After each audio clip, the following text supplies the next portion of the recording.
Hey, welcome to another episode of Mike's Collection. I'm Mike, and the part of my collection that I'm going to be sharing with you today is just all of my new purchases from the past week or so. Now, I had originally intended to spend the majority of this episode talking about a Kickstarter campaign that I'm excited about that just relaunched, but I think I might have to push that until next week. That way I'll have a little bit more to talk about with that. I'll have a better idea of how that campaign is going. And I ended up getting a lot more toys in the last few days than I thought I would. So I have more stuff to talk about than I originally intended. So also I've been sick for the past 4 or 5 days. I'm just kind of coming out of it now. And it's still a little rough to talk. I'll probably have to edit around my coughs and my sniffles. So I figure I'll try and keep this one relatively quick. I'll just run through my 7 new purchases. So without further ado, let's take a look at all my new stuff. So let's start with my new Pops. I'm a big fan of The Office, and I already have all of the basic figures in the Office assortment. But now they put out a couple holiday-specific ones. So here's Michael Scott as Classy Santa, and also available are Dwight as an elf and Dwight as Bell Snickle. These are all episode-specific characters, so they're not essential to everybody, but they're essential to me. So here's Michael Scott as Classy Santa outside of the box, up close, from behind. Now this is one of those Pops, if I set this on my desk at work all by itself, nobody would really know what it is. But if you're a fan of The Office, and especially if this is displayed with your other Office figurines, I think people would recognize it pretty quickly as Michael Scott in his Classy Santa outfit. And I think this is a pretty cool variant figure of Michael Scott. I do kind of wish I bought Dwight as an elf because I saw that about a week before I found this one. But I didn't buy Dwight as an elf because they didn't have Michael as Santa at that store. And I figured, well, I don't want one without the other, so I'm sure eventually I'll find them both together. And then a week later, I found this one all by itself, and I thought, well, fuck it, I'll buy it. So now I have to try and find that Dwight as an elf. Bell Schnickel, I might be able to pass on. But this one here, pretty cool. Also from The Office, I've got Andy Bernard, as played by Ed Helms. There's the front of the box, back of the box, and there you'll see all the other basic assortment figures. So let's pop him open. So here is Andy. Here he is up close. And here he is from behind. This is another one where I don't know what they could have done differently, but I wish it looked more immediately recognizable as Andy from The Office. The banjo definitely helps to sell it, but like the head sculpt alone, there's really nothing recognizable about this as Ed Helms. And as far as making it recognizable as Andy, this outfit is pretty plain for him. He is kind of a flashy dresser, usually dresses in like pastel Easter colors. So I think maybe like, some yellow pants with a pink shirt and a blue ascot or something would have made it more recognizable as Andy. But I'm sure that they'll do another version of Andy down the road. Anyway, I'm pretty stoked to have gotten this figure because it is a Target exclusive. And we do not have any Targets anywhere in my province, so the chances of me getting him, firsthand without having to turn to eBay or something were pretty much nil. But my buddy Miguel, he had a friend that went to the States, and he thought to ask them to look for this for me, and he surprised me with it yesterday. So that was pretty rad to get just a surprise little gift from Miguel. So thanks a lot, man. Pretty cool. Now let's take a look at my new Transformers. So this here is Gears, and this was my favorite Transformers toy as a kid. I know it might be hard to explain because he's actually one of the smallest and simplest of all the Transformers. It literally you just flip his legs around in there, and then he's a truck. This wasn't a character that got a whole lot of face time in the cartoon or comic, but I just thought this was such a cute little figure, and I liked that he was so easy to transform. Some of the other ones you had to take a few minutes to get it right, but this one here, he just click, ready to go. He's a little truck, and then he's a little dude, and I loved him. This is the vintage figure I had from my childhood. I've never gotten rid of it. I actually did get rid of most of my vintage Transformers when I turned like 13 or 14 or something.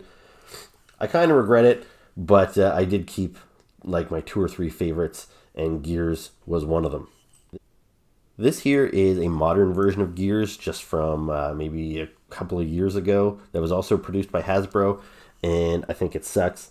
Like, it's not like a bad toy on its own.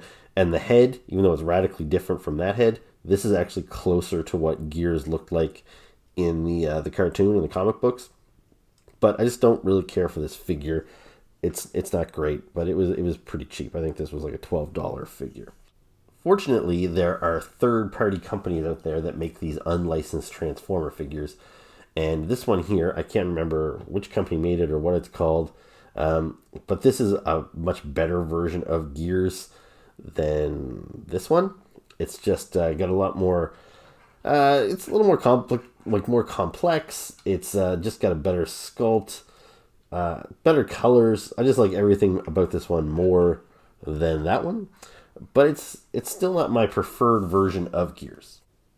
Now this here is a version of Gears that was made by a company called Make Toys, I believe. And as you can see, he's larger than all the other ones. But I love this one because he's pretty accurate to how Gears looked in the comics and the cartoons. And I really do like this face. But I also have an attachment to this inaccurate face of the vintage toy. And this one here had a cool feature. You can spin it around. And then you get a face that's accurate to the vintage toy, which I think is super cool. So I've got all these versions of Gears, including the original, then this really cool upgrade. You'd think these are all the Gears I will ever need. But what I did this week is I rebought the vintage Gears. So this is the original one from the 80s. This one here is a reproduction that just came out, but it is pretty much identical. I imagine it is identical, except maybe a date stamped on it somewhere, but the decals are the same, the coloring's the same. And my vintage one here, I've lost the front grille of the truck. So at least with this one here, I have the silver grille again on the top. And it comes in this vintage style packaging. So this is what Gears would have looked like when I first got them back in like 1984 or 85, whatever it was. So you get that cool little bio on the back of the packaging. There's little instructions, some cool vintage artwork. And yeah, I just think these are super cool. These vintage Transformers have been coming out pretty regularly now. They've re-released Optimus Prime, Soundwave, and I've just found them to be too expensive. Optimus Prime was like $70. Soundwave is now $70. And even though I think it would be cool to get some of these vintage ones, it's just too pricey. But when it comes to these like mini bots, these retail for I think $12.99.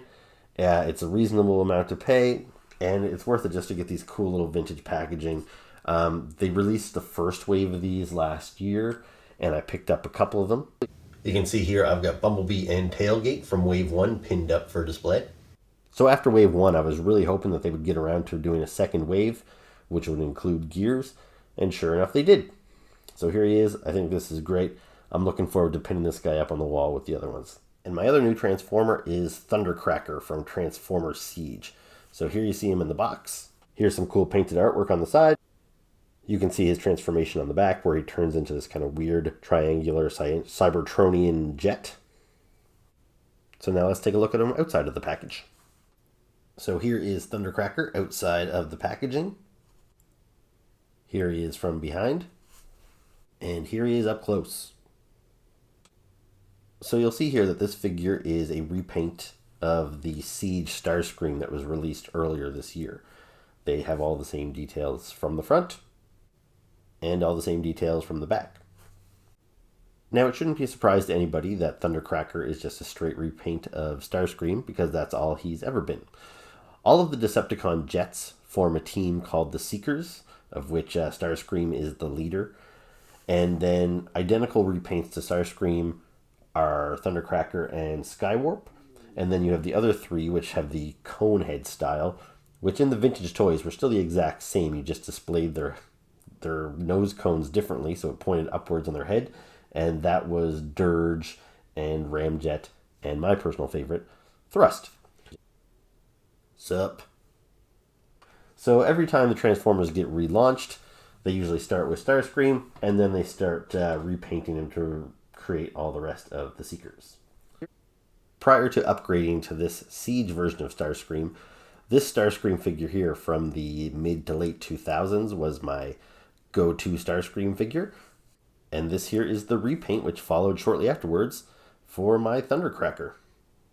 I actually did upgrade my Thundercracker again in the years since with this version here, which has a little bit more of a stylized approach to him. And if I recall, I think he is a bit more of a cross between a Cybertronian jet and an Earth jet, as opposed to these ones where he turns into a straight Earth jet and this guy is full-on Cybertronian space vehicle. Now, I actually really like both of these Thundercracker figures. Either one of them I would have been fine with keeping as my default version for the character.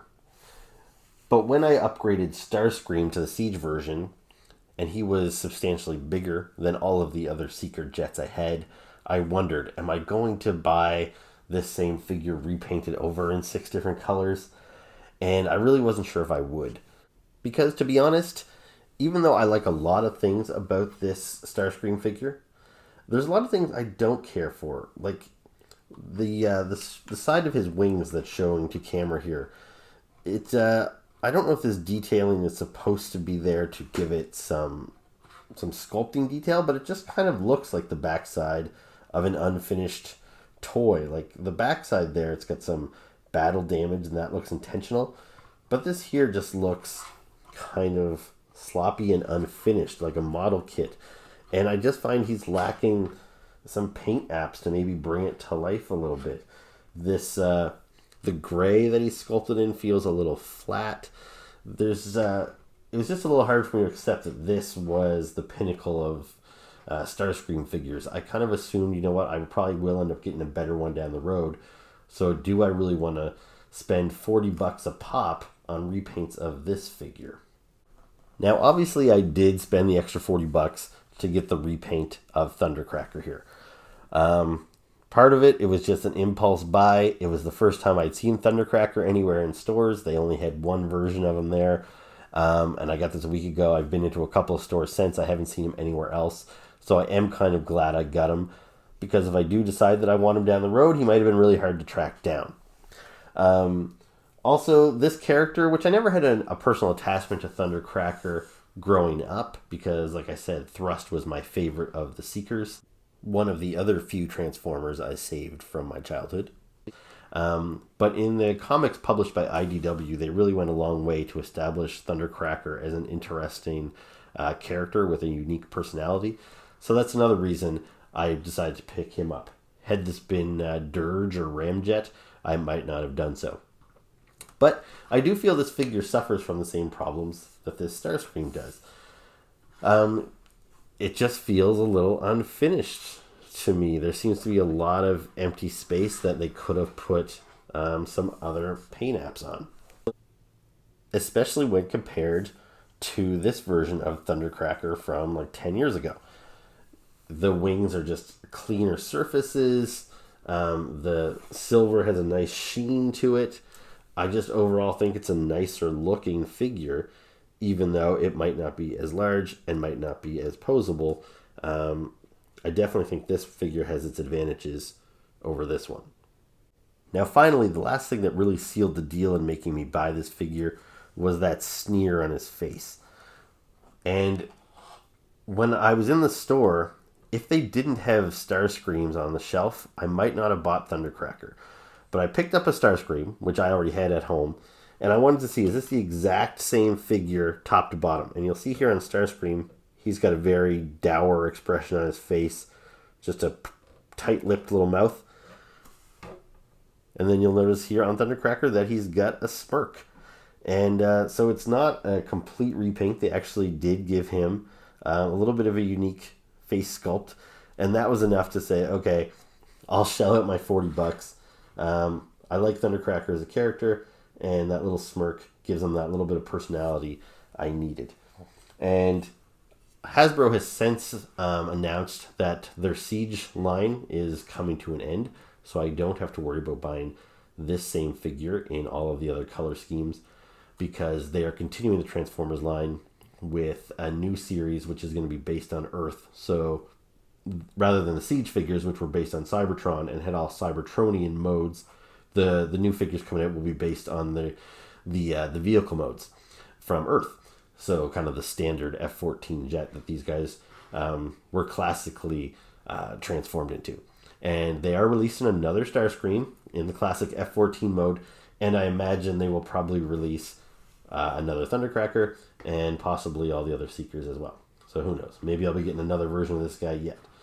But for now, hopefully this is it for me for Thundercrackers. One very last thing I want to say about this Thundercracker figure and the Starscream figure as well that it's based on is when I was rewatching my video and editing it, I realized that you can't really see his eyes. They're really lost in shadow there. And any toy aficionados out there will have seen this a million times, but if you're maybe just watching this and you're not really a big toy collector, you might think this is kind of neat. On the back of his head, you'll see that he's got that kind of weird translucent red block, which looks kind of out of place.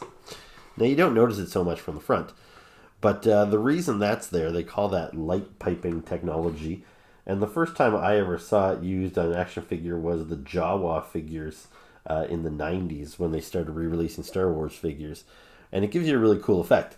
If I take my phone and shine the flashlight mode down, you'll see I've shined that through the red, and it really gives Thundercracker that cool red glow in his eyes. So that's what that's all about. Anyway, thought I'd share. Pretty cool. So now let's move on to Star Wars. So here's my new Star Wars figure. It is a Purge Stormtrooper. Here's the back of the box. It gives a little bio, which I actually haven't read yet. I don't know anything about this Purge Stormtrooper. When I bought it, I assumed maybe he was a character from the new movie, but I'm seeing here now he's from the new video game Jedi Fallen Order. So here is the Purge Stormtrooper outside of the box, so you can see him from the front. Here he is from the back. And here he is up close. So he's pretty cool, as you would expect from a Stormtrooper. I like all the Stormtrooper variations. Some are better than others. Like, I'll be honest, the new Jump Trooper doesn't do a whole lot for me. But, even the ones that are bad are still pretty good. They're like pizza, these guys. Anyway, it's hard to go wrong with a black Stormtrooper, too. Now, it's not like it's anything we haven't seen before. There have been multiple versions of black Stormtroopers, dating all the way back to the TIE Fighters of the first movies. But then we got, I think they were called Death Troopers in Rogue One a couple of years ago. And there have been black repaints of the classic Stormtrooper and of the Biker Scout. So yeah, it's nothing new, but this guy with the red highlights, that kind of gives him a cool new look. And this cloth skirt here, that's something we haven't seen before, and it looks pretty neat. It separates him from the pack a little bit. And the helmet, it's not just a repaint of a standard Stormtrooper helmet. It looks like a brand new helmet. I don't think we've seen that on any other variations before. He's got the little shoulder pad there, which you usually see on the Sand Troopers, which tends to signify a rank of some sort. I don't know if this guy is an officer or just a standard trooper or whatnot, but he looks pretty cool. For accessories, he's got this really long rifle. We've probably seen it before, but I'm not sure.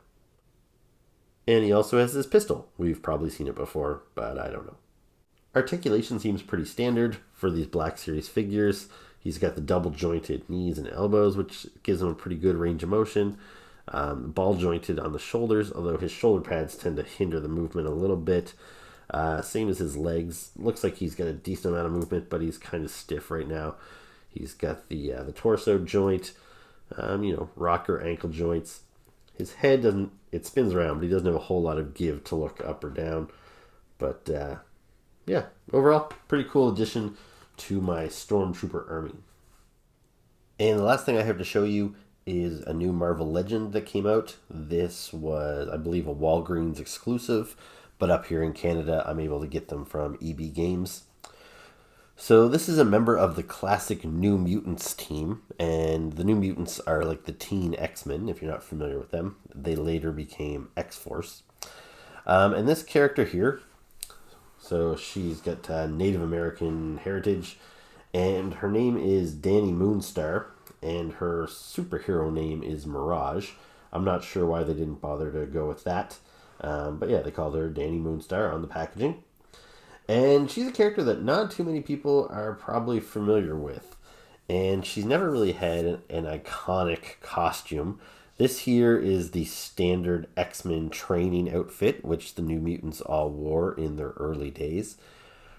And yeah, this is the kind of figure that I don't think a lot of casual collectors would be after. But I think Hasbro did an ingenious thing with this figure in that you'll see they've included 3 different heads. So not only do we have the Dani Moonstar head, but up there in the corner, you'll see that is Wolfsbane, which is another female New Mutant who turns into a werewolf. So you've got her werewolf face as well as her werewolf hands. And then at the bottom here, you'll see you've got another New Mutant female character whose name is Karma. Now, Wolfsbane maybe would have sold because she's a werewolf and she's kind of neat, but Dani and Karma probably would not have sold so very well. But when you package 3 different heads in there of characters that you would not have sold individually otherwise, the hardcore fans want to buy this figure 3 times over so they can display it with each of the heads. So that's a great way to make sure that this figure doesn't become a peg warmer just because maybe casual fans aren't buying it. You make the hardcore fans buy it multiple times. Now, I only found 2 of them, so I bought 2 of them. But my brother, he bought all 3. So, yeah, there's some great artwork there on the back. But otherwise, let's pop these guys open. Okay, so here is Dani Moonstar, a.k.a. Mirage, and Rain Sinclair, a.k.a. Wolfsbane, outside of the packaging. So here they are from the front, and here they are from the back. So the base figures are identical, but what makes them stand out is the different heads, the different hands, and then Mirage was given a couple of extra accessories. So let's get her up close. She's got a really nice brand new head sculpt. It's very pretty. The double braids there. It's very true to her most frequent appearance in the comic books. And then she often rode on a winged horse, and she had a bow and an arrow. So they've given her a bow and an arrow accessory, both of which are pretty neat. And yeah, the body works well for her. The head matches up with it, well proportioned. And even though it might seem a bit of a ripoff to have to buy the same figure multiple times, like I said, I don't think fans of this team will mind, because one of the things that pisses collectors off is when you don't get consistency. Like the fact is, the New Mutants all did wear the same outfit. So if they released, her in this outfit, then they released her, a couple of months later, but her X was a different size, or her boots weren't the same height, that's the kind of things that would piss fans off when they want to display a uniform team. And so the fact that they all wore identical outfits, it's not really a cheat, it's kind of ingenious. And going the extra mile to give extra hands and stuff here for Wolfsbane is just great. So Wolfsbane had 3 different modes. She either was a human, in which case she had short red hair, and then she had her kind of werewolf mode, and then she also had full wolf mode, in which case she ran on all 4s and was just like a straight up wolf. So this is probably the best mode they could have given us for Rain. And yeah, I think it looks pretty great. Now let's maybe take a look at our third option with Karma. Alright, so here's the same figure again, except I have replaced Wolfsbane's head and hands. And you'll see these hands are not the same ones that Dani has. She's got gripping hands so she can hold her weapons. But Karma has these kind of spell casting hands. Her power was kind of strange. Don't ask me to explain what it was. It's been several years since I read any comic books with these guys in it. And Karma was probably my least favorite member of the team at the time. But I actually really like the look of this figure. Again, it has a very pretty face sculpt. I like that her eyes are painted pink. It kind of shows that she's powering up. And the only thing this figure is maybe lacking is if it came with some of those translucent like power effects that we get with so many figures like Doctor Strange and Electro and other people that cast energy from their fingers and whatnot. But the thing is, I have so many figures that come with stuff like that. I'm sure I've got some extra ones laying around that I could display on Karma if I chose to. Here's an idea my brother Doug suggested to me. This head here is the extra head that came with the Emma Frost figure. That was also a Walgreens exclusive, released just a couple of months ago. And she came with two heads. I preferred the other head with the like bob haircut. Anyway, so of the New Mutants team, one of the female teens that we don't have a figure of is Magma. And she was a mutant that had blonde curly hair. And when she was powered up, her whole body lit on fire, kind of like the Human Torch. And Magma was always my brother's favorite member of the New Mutants. So he was a little disappointed that with this figure that's got all these different display variations that he couldn't create Magma. So he thought, well, maybe I'll use this extra head and create her. And I'll be honest, he didn't mention this to me. He said it worked out okay. I'm having trouble getting the ball to fit in this neck properly, so her head is kind of sitting rather strange on the neck. But maybe if I kept wrestling with it, but you'll see here I'm getting just kind of black paint chipped off in here trying to make it fit. But I think it's a good idea. Anyway, if you were a Magma fan, I think that head works out pretty good. Here is another cheat. If you don't have three figures, like is the case with me, there was a figure of Kitty Pryde released a couple of years ago, and she had kind of a classic X-Men training outfit on. And what I've done now is I just took my Wolfsbane head and popped it on that body. So it's a pretty close matchup, but this is the kind of thing I'm talking about that would annoy fans if they wanted to display, Kitty Pryde with Mirage here. Their outfits are similar, but they don't quite match. So as long as you don't mind, they don't match up so great. Because I never really associated this outfit with Kitty Pryde so much, I could pop that head off and I could use it to display Wolfsbane. And that allows me to display all three heads of this figure. So while they may not make for the most consistent looking team right now, I am pretty happy with how my 80s version of the New Mutants are coming along. As that was the version of the team I liked best. That's when I collected the comic book. So you see Cannonball. Now he traditionally wore the black and yellow outfit as well, as did Magic. Boom Boom never did. Neither did Warlock back there. But yeah, the team is coming together pretty well. And I know we've got a Sunspot on the horizon, and I think maybe a Richter as well. So yeah, fingers crossed for a Cypher. Okay, so that's my new stuff for this past week. So be sure to tune in again next week, where I will hopefully be talking about the relaunched Action Force Kickstarter, as well as showing you any new purchases that I acquire in the meantime. So as always, thanks a lot for watching. Please, subscribe to the channel, like the video, leave me a comment, and I'll be sure to get back to you. So until next time, ciao.